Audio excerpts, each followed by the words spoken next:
ngayon naka-live vest po kami. And magwa-water tubing po kami, guys. So, susunod na po kami ng live vest. And, of course, our helmet, guys. So, yun. Wait lang. So, yun, guys. Ito yung mga kasama ko. Jarel. Kaya. RL. By the way, good afternoon po. Bali yung activity niyo po is extreme river tubing. Bali yung mangyayari, bawat isa po sa inyo may sarili po kayong tube, then meron din po kayo sariling river guide. Yung distance niyo po is dito 2 km downstream. Bali nag-start po kayo dito, then 2 km downstream, then after po nun, sasakay po kayo ng pick-up, pabalik po dito mamaya. Then, tandaan nyo lang po, before you start, huwag po kayong biglaan umupo sa tube. Mas maganda, upo lang po muna sa gilid, then dahan-dahan po ilagay yung sa gitna. Then, ganyan po yung posisyon ng katawan niya po before you start mamaya. Then, kung okay lang, kung nagsa-start na po kayo, yung posisyon po ng paan nyo is huwag nyo po ikailalim sa tube. Mas maganda nakaangat po lagi. Then, kung hindi po kayo komportable na nakaangat, pasok nyo lang po sa loob. Ganyan. Bali yung mangyayari, loob, then labas lang po na nakaangat. Then, ganyan. Then yung posisyon ng kamay niyo is always nasa loob po ng tube or hawak lang po lagi sa life jacket.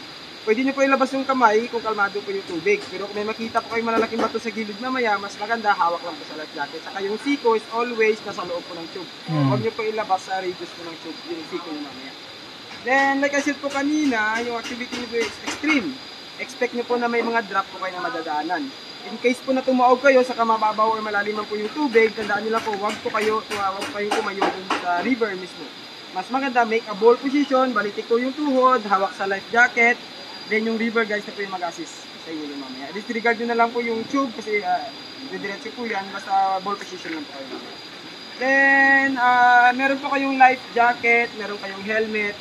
Bali kung hindi po kayo komportable sa life jacket at helmet po na lang po, please don't release yung lock. Kung hindi kayo komportable, inform nyo po yung river guys, then yung river guys po yung mag-aayos ng mga lock na po mamaya. Then please bring all your flip-flops. Lahat po ng tsinelas, dalhin po natin because after po ng 2 km downstream, maglalakad lang po kayo konti mga 550 meters, papunta po dun sa sakyan, pabalik po dito. Then, like I said kanina, hindi po namin kayo allowed na magdala ng accessories. Lahat po ng accessories, iwan po natin sa bag kasi marami na pong nangyari, tumaob sila, then nag-grab ng river guys, naputol yung pintas, yung mga accessories nila. That's why mas maganda, iwan na lang po natin sa bag namin. Yung mga guys yung taga dito mismo sa barangay, kaya kabisado po nila yung mga drops. So, basta po natin naging balance. Yung balance. Okay. Wala sa doon galaw na galaw. Bali yung balance. Bali yung balance is always nasa gitna po ng tube. Huwag niyo po ibuhos sa kaliwa, huwag ibuhos sa kanan, yung weight niyo po, mas maganda, always nasa middle po ng tube. Kasi kapag nagtagilid po kayo, yun po yung twist na baka mabaliktad po kayo. Always nasa center lang po. Then, may cameraman talaga, no? At trusted naman po yung mga case. Okay lang doon ba? Yes, ba? Since nasabi ko na po lahat, questions? Wala. Goods na, goods. Okay. Then kung okay lang, group picture dun sa may logo before you start.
guys. Ang ganda. Yan na.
at the end of the point. Ayan. Yan yung ano ko, yung panty ko sa likod. Okay, so ngayon, paakyat na po kami, guys.